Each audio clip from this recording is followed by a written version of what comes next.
आज की कथा में हम श्रवण करेंगे ब्रह्मा विष्णु और महेश में कौन महान है। श्रीमद् भागवतम का 10वां स्कंद अध्याय 89। महर्षि भृगु जी के द्वारा तीनों देवों की परीक्षा तथा भगवान श्री कृष्ण के द्वारा द्वारका के ब्राह्मण के मरे हुए बालकों को वापस जीवित लाना। क्योंकि भगवान कृष्ण ने सांदीपनि मुनि के बच्चों को भी वापस लाया था, उसी प्रकार से देवकी के बच्चों को भी मृत्यु से वापस लाया। उसी प्रकार से ब्राह्मण के बच्चों को भी वे किस प्रकार से वापस लाएंगे, इसको भी आज हम श्रवण करेंगे। ओम नमो भगवते वासुदेवाय। सुखदेव गोस्वामी कहते हैं, बड़े ही प्राचीन काल की यह घटना है।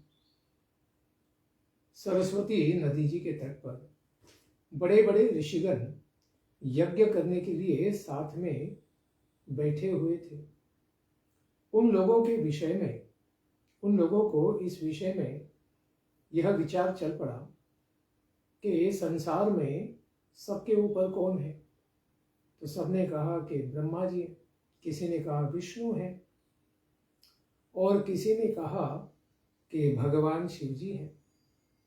तो फिर उनकी चर्चा में यह निश्चित तो नहीं हो पा रहा था कि कौन सबसे महान है, क्योंकि सारे जीवों से तो ब्रह्मा जी, विष्णु और शिव जी तीनों ही महान है, लेकिन तीनों में कौन सर्वाधिक महान है इसका निर्णय नहीं हो पा रहा था।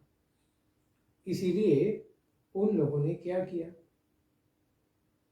उन लोगों ने इस दिव्य ज्ञान का पता चलाने के लिए ब्रह्मा जी के मानस पुत्र भृगु महर्षि को, जो सारे ब्रह्मांड के ब्राह्मणों के अधिनायक है, नेता हैं, उनको कहा कि आप इसका पता चलाइए कि ब्रह्मा विष्णु और महेश में सर्वाधिक महान कौन है।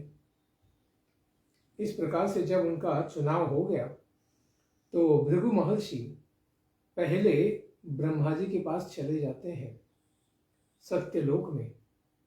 वहां पर ब्रह्मा जी के धैर्य आदि की वे परीक्षा करने के लिए वहां पर जाते हैं, और जाने के बाद ब्रह्मा जी तो उनके गुरु भी हैं और पिताश्री भी हैं। फिर भी उनको देखने के पश्चात भृगु महर्षि ने उनको प्रणाम नहीं किया, और न ही वाणी से ही उनकी स्तुति की, वंदना की, प्रार्थना की, कुछ नहीं किया।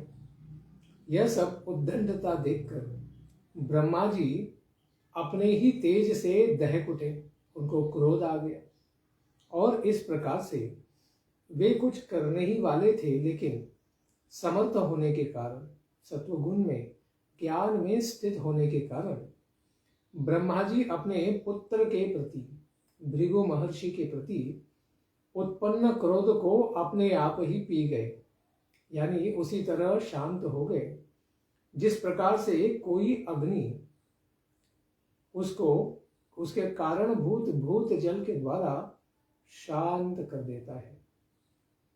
तो उन्होंने अपने क्रोध पर पानी डाल दिया और वे शांत हो गए। उन्होंने न क्रोध दिखाया, न ही उनको शाप दिया। यह भृगु मुनि समझ गए कि ब्रह्मा जी भी उद्विग्न हो जाते हैं। इसके पश्चात परीक्षा करने के लिए वे भृगु महर्षि कैलाश पर्वत पर जाते हैं भगवान शिव जी के पास। वहां पर भगवान शंकर बड़ी ही प्रसन्नता पूर्वक उठकर अपने भाई भृगु जी को आते हुए देखकर उनके पास आ जाते हैं, और वे चाहते हैं कि वे अपने परम भाई के गले लगे, आलिंगन करें। लेकिन भृगु महर्षि ने उनसे कहा कि तुम तो लोक और वेद की दोनों की मर्यादा का उल्लंघन करने वाले हो, तुम धर्म का ठीक से पालन नहीं कर रहे हो, इसीलिए मैं तुमसे मिलना नहीं चाहता, यानी तुम मुझे गले लगाओ, ये मैं नहीं चाहता। इस प्रकार से जब भृगु मुनि ने भगवान शिव जी की परीक्षा की तो यह देखकर भगवान शंकर जी बड़े ही क्रोधित हो गए। उन्हें लगा कि किस प्रकार से यह हमारा अपराध कर रहे हैं, अवमान कर रहे हैं। तुरंत भगवान शिव जी ने क्रोध में भरकर अपना त्रिशूल उठा लिया, क्योंकि वे महर्षि भृगु को मारना चाहते थे उस अपराध के लिए। यह देखकर कि एक ब्राह्मण के प्रति हमारे पतिदेव अपराध कर देंगे, तो पार्वती जी माता तुरंत भगवान शिव जी के चरणों में गिर पड़ती है, उनके चरण पकड़ लेती है और बहुत ही मधुर वचनों से कहती है कि भगवान आप शांत हो जाइए, क्योंकि भृगु महर्षि आपके भाई भी हैं और ब्रह्मांड के सर्वश्रेष्ठ मुनि भी हैं और ब्राह्मणों के अधिनायक हैं, तो इनके प्रति क्रोध दिखाना हमारे लिए उचित नहीं होगा। इसके पश्चात शिव जी भी शांत हो गए और फिर भगवान शिव जी में भी क्रोध को आना दर्शन करके उनका शील भी अलग है। इस प्रकार से जानकर भृगु महर्षि फिर वैकुंठ में जाते हैं, जो भगवान विष्णु का नित्यवास है। उधर जाते समय वे दर्शन करते हैं कि भगवान विष्णु जी लक्ष्मी जी अपनी पत्नी के गोद में सोए हुए हैं। महर्षि भृगु वहां पर जाकर उनकी परीक्षा करने के लिए, जो अभी तक की सबसे कठिन परीक्षा थी, क्योंकि ब्रह्मा जी की परीक्षा उन्होंने वाणी का उपयोग न करते हुए परीक्षा ली और शिवजी महाराज की परीक्षा उन्होंने वाणी के द्वारा ली, पहले मौन के द्वारा फिर वाणी के द्वारा, और अभी तो अपने शरीर के द्वारा वे परीक्षा लेंगे। वो भी कैसे? वो जाकर जो भगवान विष्णु आराम कर रहे हैं उनके वक्षस्थल में यानी छाती में अपने पैर से जोर से प्रहार करते हैं, लात मार देते हैं। उसके पश्चात संत पुरुषों के केवल एकमात्र आश्रय ऐसे भगवान विष्णु लक्ष्मी जी के साथ तुरंत खड़े होकर अपने शेष सैया से बाहर उठकर तुरंत भृगु महर्षि के चरणों में प्रणाम करते हैं, उनका स्वागत करते हैं। कहते हैं, मुनिवर आपका हमारे लोक में स्वागत है। आप बड़े ही अतिथि समान हमारे यहाँ प्रकट हो गए हैं, आपका बहुत सत्कार है, आइए। उनको आसन देकर भगवान ने क्षण भर बैठने के लिए विनंती की, प्रणाम किया और कहा कि प्रभु आपका आगमन एकदम अचानक से हुआ, इसके बारे में मैं जान नहीं सका, इसीलिए कृपा करके आप हमें क्षमा कीजिए। कहते हैं भगवान, हे तात, हे महामुने, आपके चरण कमल तो अत्यंत कोमल है। यह कहकर महर्षि भृगु मुनि के चरणों को ही भगवान ने अपने गोद में ले लिया और अपने दिव्य हाथों से उनके चरणों को सहलाने लगे कि शायद उनको कोई चोट न आ गई हो। इस प्रकार भगवान ने कहा, महर्षि आपके चरणों का जल तो तीर्थों को भी तीर्थ बना देता है। तीर्थी कुर्वन्ति तीर्थानि, आपके चरण जहां जाते हैं वहां तो तीर्थ स्थल बन जाते हैं। तो आप इतने महान हैं, हम आपके चरणों की वंदना करते हैं। कहीं हमारे कठोर हृदय के ऊपर आपके चरण कमल लगने से कहीं इनको पीड़ा न हो गई। अतएव आप मेरे ही साथ मेरे लोक को तथा मेरे अंदर रहने वाले लोकपालों को, सभी देवताओं को अपने चरणों तक से पवित्र बना दीजिए। इस प्रकार से वे भृगु महर्षि से प्रार्थना करते हैं और कहते हैं, भगवान आज मैं लक्ष्मी जी का एकमात्र आश्रय हूं। आपके चरण कमल के इस दिव्य स्पर्श से मेरे सारे पाप धुल गए हैं, मैं निर्मल बन गया हूं और इतना निर्मल बन गया हूं, खास करके मेरा वक्षस्थल कि इतना पवित्र होने के बाद अभी लक्ष्मी जी यहाँ पर नित्य निवास करेंगी। इस प्रकार से बड़े आनंदित होकर उन्होंने ये वचन कहे तो सुखदेव गोस्वामी कहते हैं, ये सब भगवान की दिव्य लीला, मधुरता, विनयता, ये सब दिव्य गुणों का दर्शन करके महर्षि भृगुमुनि उनकी वाणी से बड़े तृप्त हो गए। उन्हें बड़ा आनंद हुआ कि अरे, भगवान विष्णु का हमने इतना बड़ा अपराध किया, फिर भी उन्हें न दुख हुई, न पीड़ा हुई, न उन्हें क्रोध आया। उल्टा वे तो और विनयता से हमसे ही माफी मांग रहे। इसीलिए उनके मन में भगवान के प्रति भक्ति भर आई और उनकी आंखों में अश्रु बहने लगे। इस प्रकार महर्षि भृगुमुनि पुनः ब्रह्मज्ञानी मुनियों के सत्र में भगवान से सेंड ऑफ लेकर, उनके आशीर्वाद लेकर वे आ जाते हैं। और जो कुछ भी उन्होंने दिव्य अनुभव किया कि ब्रह्मा जी ने तो कुछ भी न कहने पर क्रोध किया, शिवजी महाराज ने गलत शब्दों का प्रयोग करने के कारण उनके ऊपर क्रोध दिखाया, लेकिन भगवान के तो उन्होंने पूरे शरीर के साथ अपराध किया, अपने चरणों से ही उनको मारा। फिर भी भगवान ने न कि उनका अपराध स्वीकार किया, बल्कि स्वयं ही विनयता से उनके चरण धोए। यह सब वृत्तांत बताया कि भगवान विष्णु ही ब्रह्मा और शिव जी से भी महान है और संसार में सारे साधु पुरुषों के लिए एकमात्र आश्रय केवल भगवान विष्णु ही है। इस प्रकार से सब ऋषि मुनियों को जब कहा तो सारे मुनियों को बड़ा आश्चर्य हुआ। तो उन लोगों का यह संदेह था कि संसार में सबसे अधिक महान व्यक्ति कौन है। तो उन्हें इस कथा से, उपाख्यान से पता चला कि भगवान विष्णु ही सर्वश्रेष्ठ देवता है। इसीलिए उन्होंने भगवान जो शांतिदायक और अभय प्रदायक है, उनके ही चरण कमलों का आश्रय स्वीकार किया। इसलिए भगवान विष्णु से ही साक्षात धर्म, ज्ञान, वैराग्य और उसी से युक्त 8 प्रकार के ऐश्वर्य, अष्ट सिद्धियां और चित्त को शुद्ध करने वाले सर्व यश की प्राप्ति होती है। क्योंकि संसार में तो 4 वैराग्य कहे गए हैं। उन वैराग्यों को भी जानना चाहिए कि भगवान से ही प्राप्त हो सकते हैं। वैराग्यम च चतुर्विधम। पहले तो विषयों का परित्याग करने में असमर्थ होने पर भी उन सबों के समान की इच्छा का परित्याग कर देना, यह प्रथम वैराग्य है।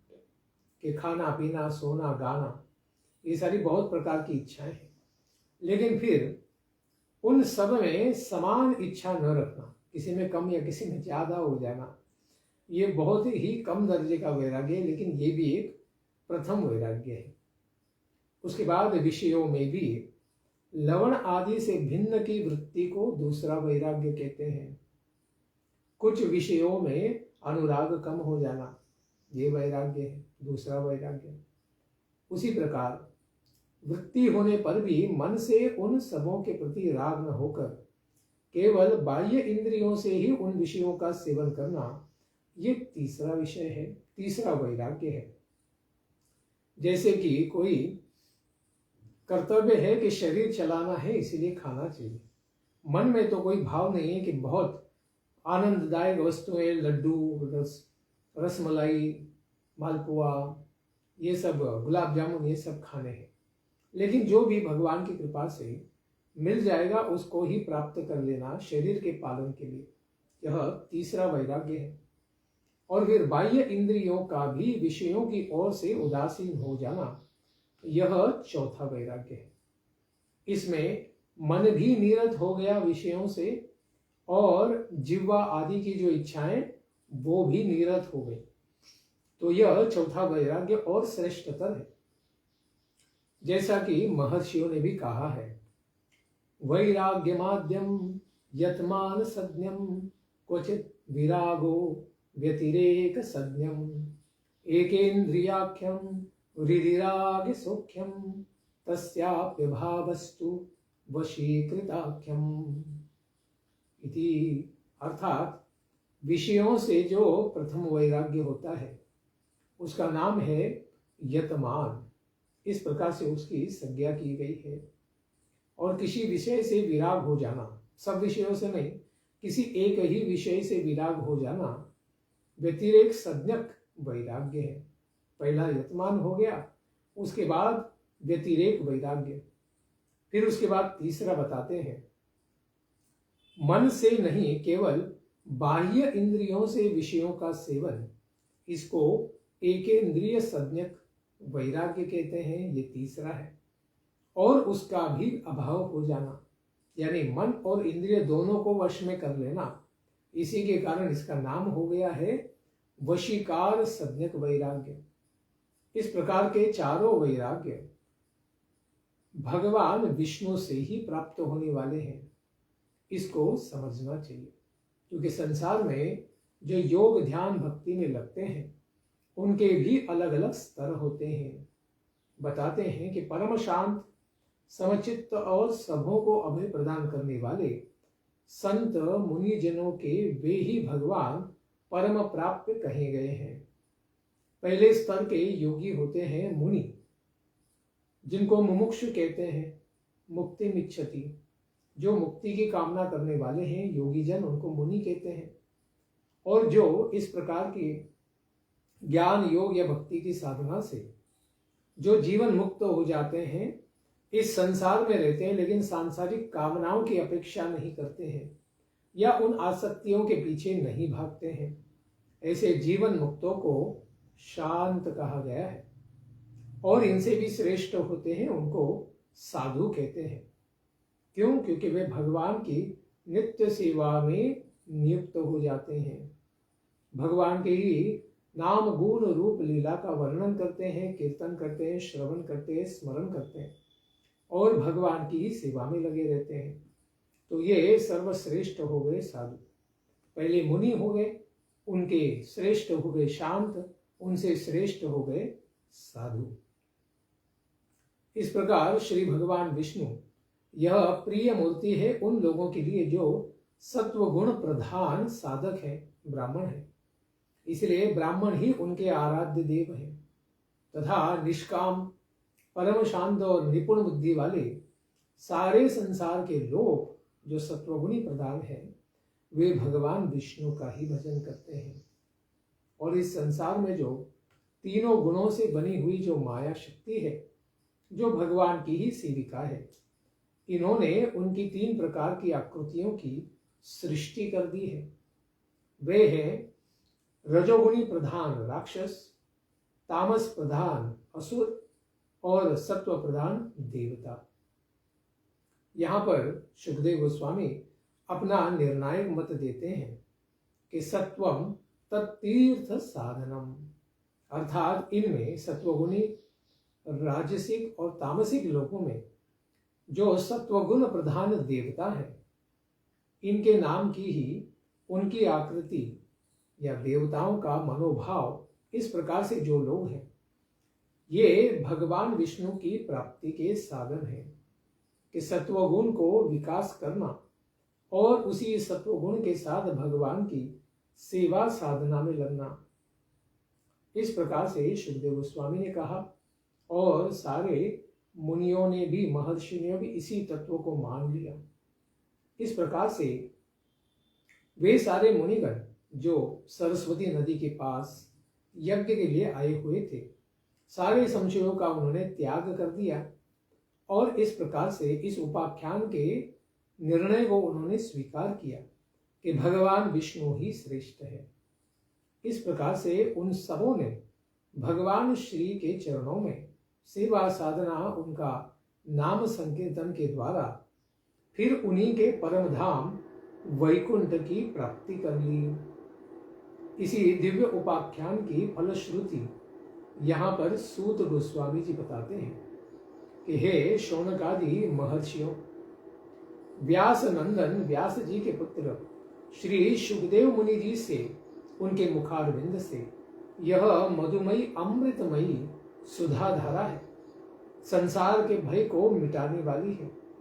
परम पुरुष भगवान श्री कृष्ण की यह कमनीय कथा है।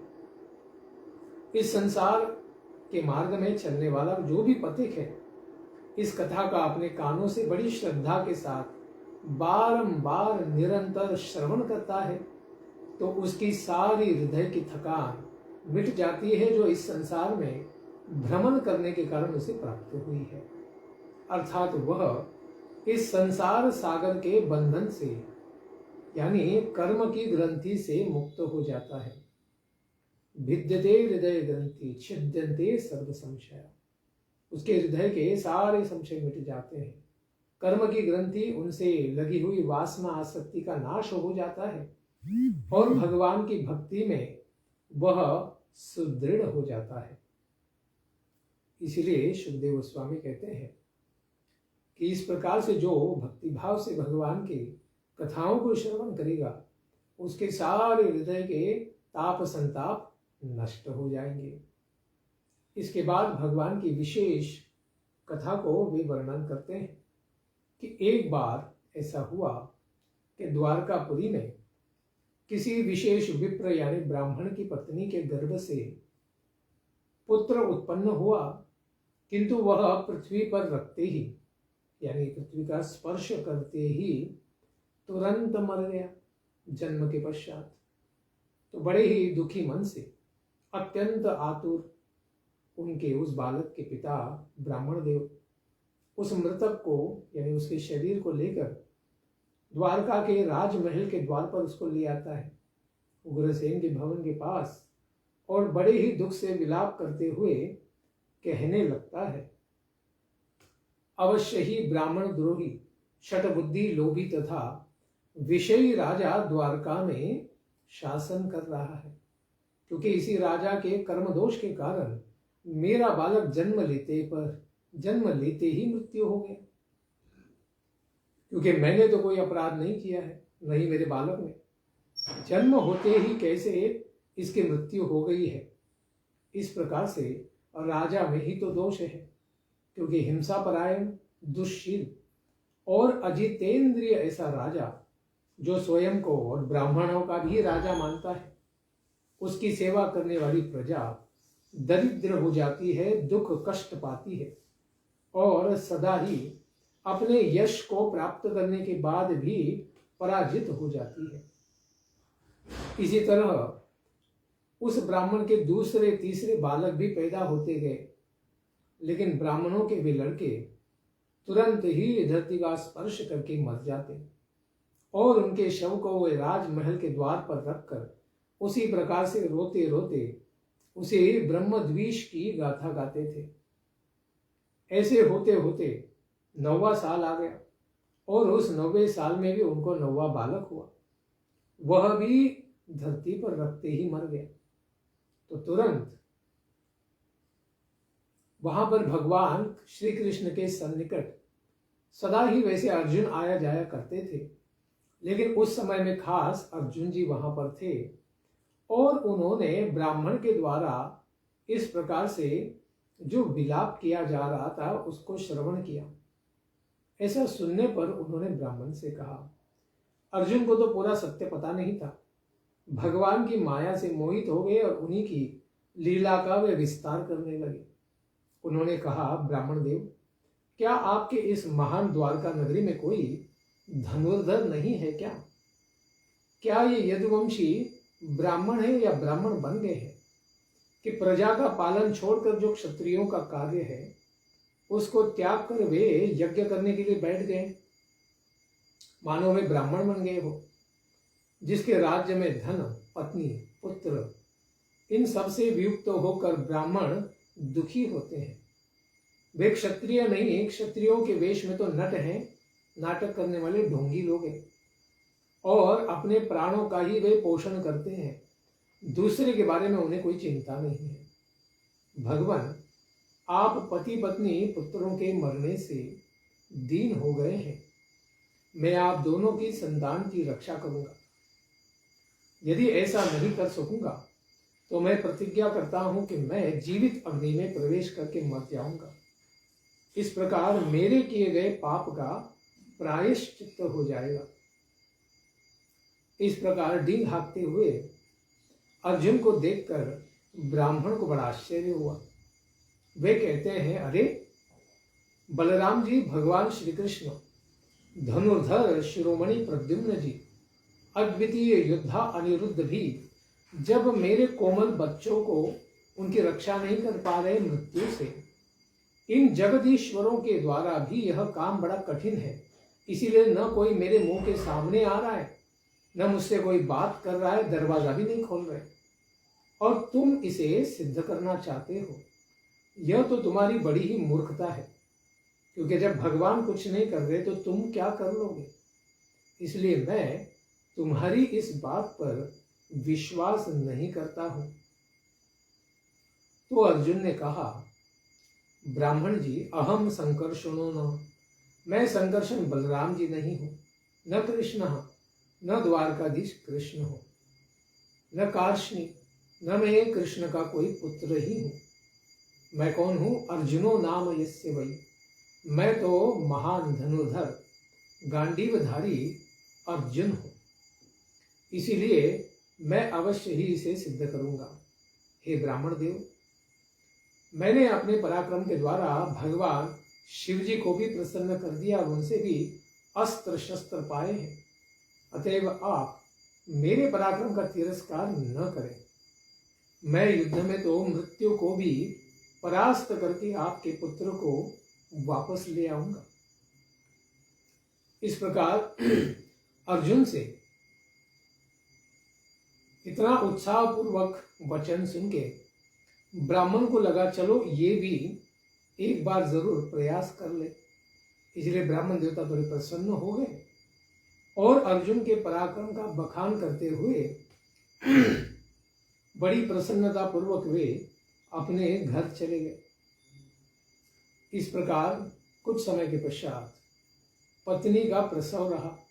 इस काल में सन्निकट आने वाले दुख को, संकट को देखकर आतुर बने हुए वे द्विजश्रेष्ठ ब्राह्मण, इन्होंने अर्जुन से कहा कि देखो, अभी समय आ गया है, कुछ न कुछ होने वाला है। 9 वर्षों में मेरे 9 बालक चले गए और अभी मेरी 10वीं ये संतान है। इसका तुमने संरक्षण करने का वचन लिया है, सावधान हो जाओ।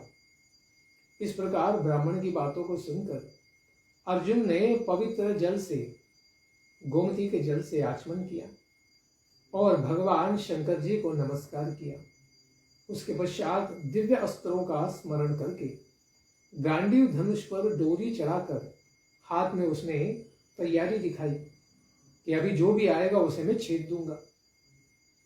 इस प्रकार अर्जुन अनेक प्रकार के अस्त्र शस्त्र मंत्रों से अभिमंत्रित हो गया और उसने पूरे प्रसूति गृह को भी चारों ओर से घेर कर बाणों का एक पिंजड़ा बना दिया, जो मंत्रों से अभिमंत्रित था, क्योंकि कोई देवता असुर दानव उसमें प्रवेश न कर सके। उसके पश्चात ब्राह्मण की पत्नी के गर्भ से एक बच्चा पैदा हुआ और वह बारंबार रो रहा था और वह भी शीघ्र ही सशरीर आकाश में अंतर्धान हो गया।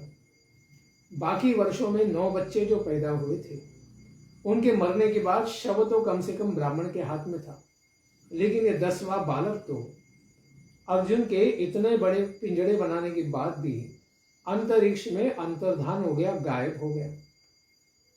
उस समय वह ब्राह्मण भगवान श्री कृष्ण के सामने जाकर अर्जुन की भी निंदा करते हुए कहा कि मेरी मूर्खता तो देखो, इस नपुंसक हिजड़े की बातों पर मैंने विश्वास कर लिया, क्योंकि अर्जुन कभी शाप के कारण 1 वर्ष हिजड़ा भी रहे थे और अभी अपने कर्तव्य पालन में बड़ी क्षत्रिय बनने की डींग वे हाँकते थे, लेकिन उनके बालक की रक्षा वे कर नहीं पाए।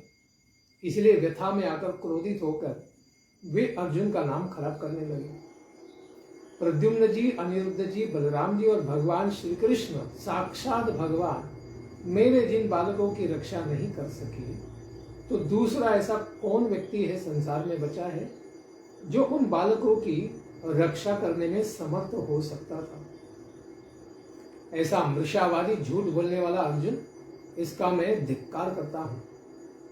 इस आत्मश्लाघा करने वाले के धनुष का भी मैं, गांडीव का भी धिक्कार करता हूं। जो यह मूर्ख अपनी मूर्खतावश उस बालक को भी लौटा लाना चाहता है, जिसके प्रारब्ध ने ही उसको मुझसे अलग कर दिया है, पिता माता से अलग कर दिया है, और उसका तो शव भी नहीं मिला, वो तो अंतरिक्ष में ही गायब हो गया। जब वे ब्राह्मण अर्जुन को इस तरह भला बुरा कह ही रहे थे, उस समय योग विद्या संपन्न अर्जुन ने देखा कि अरे मैं अपना वचन नहीं पालन कर सका, इसलिए उसने शीघ्र ही संयमपुरी के अंदर प्रवेश किया। लेकिन वहां के स्वामी तो यमराज जी थे। वहां पर ब्राह्मण के बच्चों को न देखकर वे इंद्र, अग्नि, निरृति, सोम, वायु तथा वरुण देव सबके लोक में जाकर, रसातल में जाकर, स्वर्ग में जाकर, ऊपर नीचे सब लोकों में जाकर और दूसरे लोकों में भी अपने आयुध को धारण करके प्रयास करते हैं कि कहीं पर अर्जुन उस बालकों को प्राप्त कर ले। लेकिन कहीं भी ब्राह्मण के पुत्र को नहीं प्राप्त करने के कारण अर्जुन पुनः वापस आ जाते हैं और उन्हें पता चलता है कि मैं अपनी प्रतिज्ञा को पूरा नहीं कर सका हूं। इसलिए वे स्वयं ही जीवित रहकर स्वयं की चिता को रच देते हैं और उसको खुद ही जलाकर उसमें प्रवेश करना चाहते हैं। तो भगवान कृष्ण स्मित हास्य करते हुए प्रहसन उस अर्जुन से कहते हैं कि रुक जाओ पार्थ, थोड़ा रुको। और भगवान अर्जुन से कहते हैं कि अर्जुन, मैं तुमको ब्राह्मण के पुत्रों को दिखलाता हूं, थोड़ा रुको। जो लोग इस समय हम लोगों की निंदा कर रहे हैं, यादव वंश की भी और पांडु वंश की भी, वे ही लोग हम लोगों की निर्मल यश की स्थापना करेंगे, गुणगान करेंगे। हमारा अभी कितना भी ये लोग तिरस्कार कर रहे हैं, लेकिन थोड़ी समय के पश्चात हमारा गुणगान भी यही लोग करेंगे।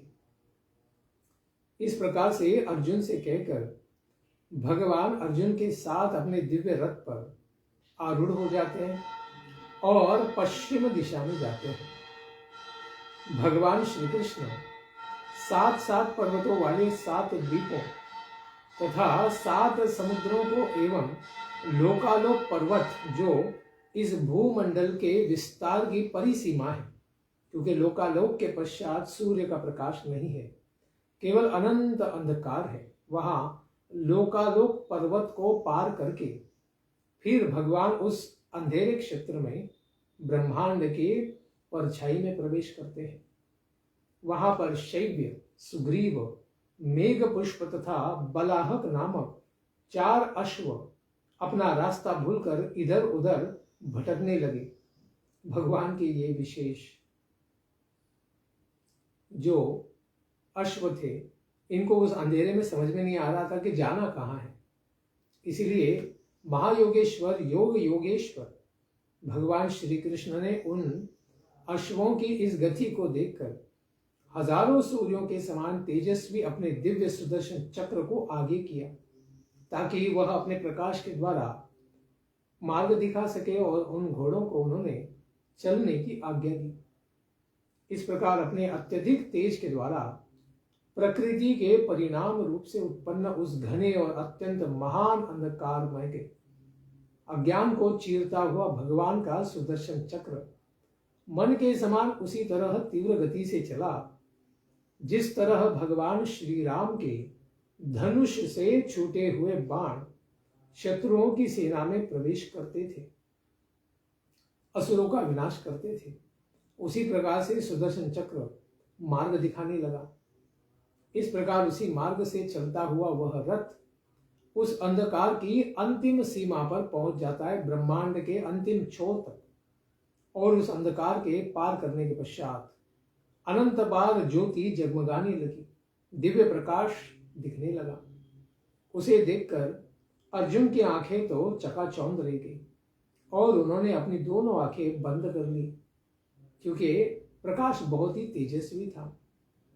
उसके पश्चात तेज आंधी चलने के कारण, जिसमें बड़ी बड़ी लहरियों से सुशोभित दिव्य जल था, ऐसी महान राशि ब्रह्मांड जल को उन दोनों ने देखा और उसी में भगवान ने अपना रथ का प्रवेश कर दिया।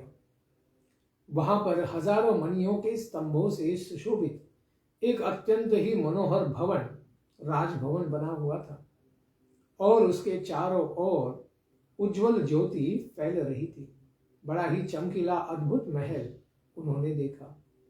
उस महल में अत्यंत भयंकर हजारों शिरों के फनों की मणियों की कांति से सुशोभित, जिनके 2000 भयंकर नेत्र थे, 1000 फन थे तो 2000 नेत्र थे, तथा जिनका सारा शरीर कैलाश पर्वत के समान श्वेत वर्ण का बड़ा सुंदर था, कंठ और जिह्वाएं नीले रंग की थी।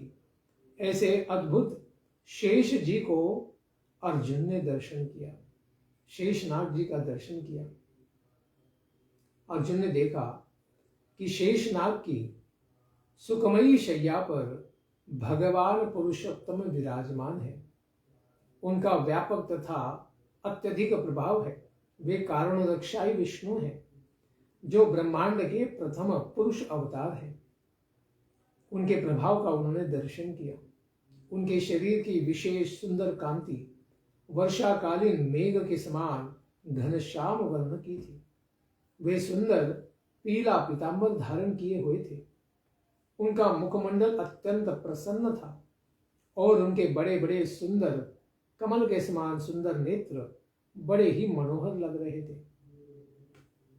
अर्जुन ने देखा कि बहुमूल्य मणियों से जटित किरीट और कुंडलों की कांति से उनके अनंत काले घुंघराले बाल अलके बड़ी सुशोभित हो रही थी। उनकी लंबी और मनोज्ञ 8 भुजाएं थी, अजानुलंबित, और गाले में कौस्तुभ मणि लटक रही थी और वक्षस्थल श्री वत्स चिन्ह से सुशोभित था। उनकी वनमाला घुटनों तक लटक रही थी। ऐसे भगवान, इनकी सेवा में नंद सुनंद आदि अनेक प्रधान पार्षद, सुदर्शन चक्र आदि अपने मूर्तिमान आयुधों की पुष्टि, श्री, कीर्ति तथा अजा, ये चारों शक्तियां उनकी सेवा में लगी थी। और समस्त रिद्धियों से सेवित ब्रह्मा आदि लोकपालों के अधीश्वर श्री भगवान महाविष्णु का उन्होंने विशेष दर्शन किया। श्री भगवान ने अपने ही दिव्य स्वरूप अनंत भगवान को नमस्कार किया, क्योंकि सर्व कारण कारण तो भगवान श्री कृष्ण है। उन्हीं के ऐसे अवतार महाविष्णु जी का दर्शन करके वे स्वयं को ही नमस्कार करते हैं। अर्जुन श्री भगवान को देखकर कुछ भयभीत हो गए थे। भगवान श्री कृष्ण के पश्चात उन्होंने भी प्रणाम किया। उन्होंने देखा कि भगवान ही स्वयं को प्रणाम कर रहे, तो उन्होंने भी प्रणाम किया। ऐसे हाथ जोड़कर खड़े हुए उन दोनों से ब्रह्मादि लोकपालों के भी स्वामी भूमा पुरुष ने, कारण दक्षाय विष्णु महाविष्णु ने मुस्कुराते हुए मधुर एवं गंभीर वाणी से कहा, तुम दोनों के देखने की इच्छा से ही तो मैंने द्वारका के आपके ब्राह्मण के सारे 10 के 10 पुत्रों को यहाँ मंगा लिया है, क्योंकि मुझे पता था जब तक मैं ऐसा कुछ करूंगा नहीं तो आप दोनों के मुझे दर्शन नहीं होंगे। आप साक्षात नर नारायण ऋषि हैं। आप दोनों ही पृथ्वी पर धर्म की रक्षा करने के लिए इस प्रकार मेरी यानी मेरी कला के साथ आप अवतीर्ण हैं, क्योंकि भगवान श्री कृष्ण के ही कला विस्तार है महाविष्णु। इस प्रकार पृथ्वी के भारभूत असुरों का वध करके आप दोनों मेरे पास आ गए हैं। इस प्रकार से मुझे बड़ा आनंद हो रहा है। युवाम नर नारायणों, आप ही तो सारे संसार के कल्याण के लिए नर नारायण ऋषि के रूप में और पर्वतों के रूप में नाम, यह अनंत काल से हिमालय में रहकर तपस्या कर रहे हैं। यद्यपि आप दोनों श्रेष्ठ और पूर्ण काम हो, फिर भी जगत की स्थिति के लिए और लोक संग्रह के लिए धर्म का आचरण कर रहे हो। इस प्रकार जगत का कल्याण आप दोनों के द्वारा ही सिद्ध हो रहा है।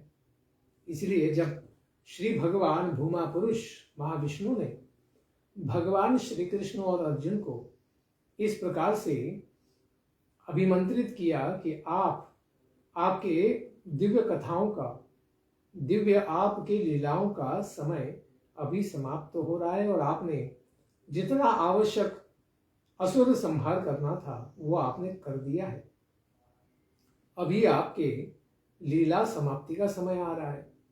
इसको जब महाविष्णु जी ने कहा तो भगवान श्री कृष्ण और अर्जुन जी ने दोनों ने उनको नमस्कार किया और उन्हीं के पास रहने वाले वह ब्राह्मण जी के 10 कुमार बड़े आनंद से वहां थे।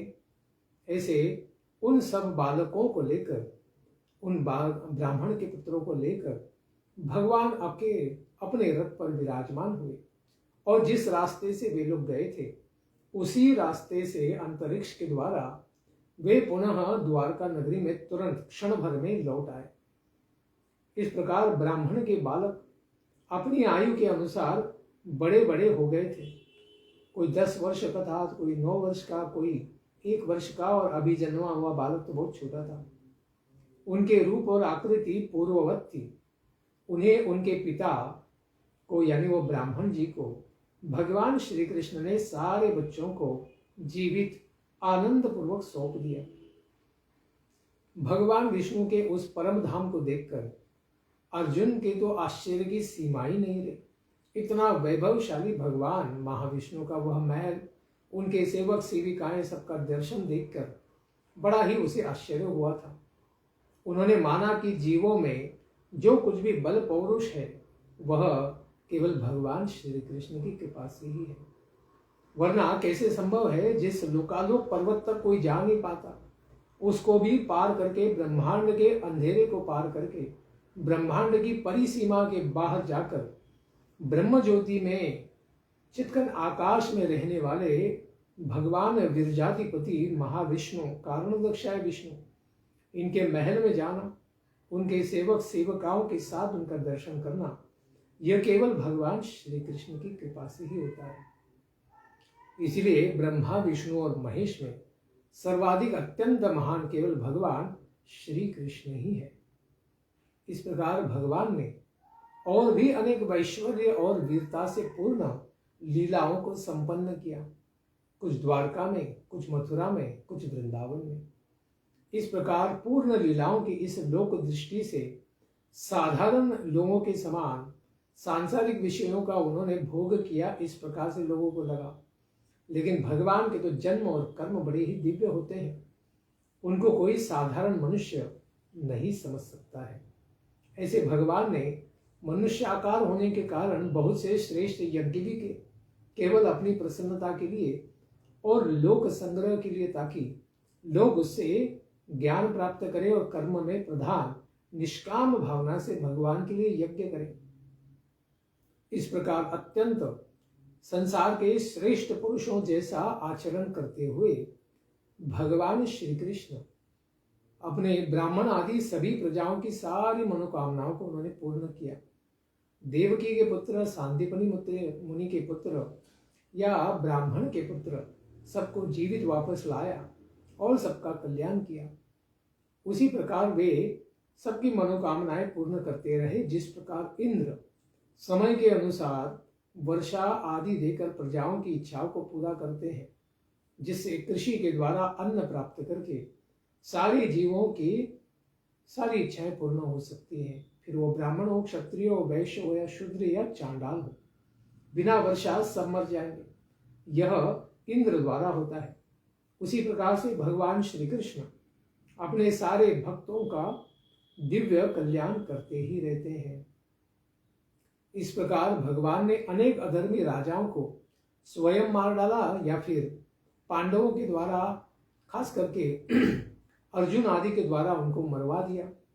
वे युधिष्ठिर आदि राजाओं के साथ मिलकर अनायास ही इस प्रकार से धर्म की प्रतिष्ठापना करते रहे, क्योंकि भगवान स्वयं कहते हैं कि उनका अवतरण है परित्राणाय साधुनाम विनाशाय च दुष्कृताम धर्म संस्थापनार्थाय संभवामि युगे युगे। युग युग में जब अधर्म का प्रचार हो जाता है तो उसका नाश करने के लिए, दलन करने के लिए भगवान आते हैं और साधु पुरुष अपने भक्तों का वे उद्धार करते हैं और धर्म की प्रतिष्ठापना करते हैं। अभी कलयुग की बेला में भी अधर्म उसकी चरम सीमा पर है। बहुत जल्द ही भगवान कल की प्रकट होकर इस माया का विनाश करेंगे, असुरों का विनाश करेंगे और सत्य कली की स्थापना करेंगे। इसी का हम भी दर्शन करेंगे। ऐसे श्री भगवान को बारंबार प्रणाम है। इसके पश्चात की लीला को हम श्रवण करेंगे कल के प्रातःकालीन सत्र में। धन्यवाद। हरे कृष्ण। ग्रंथराज श्रीमद् भागवतम की जय। निताय गौर प्रेमानंदे। हरि हरि बोल। जय जय श्री राधे श्याम। जय जय श्री वृंदावन धाम।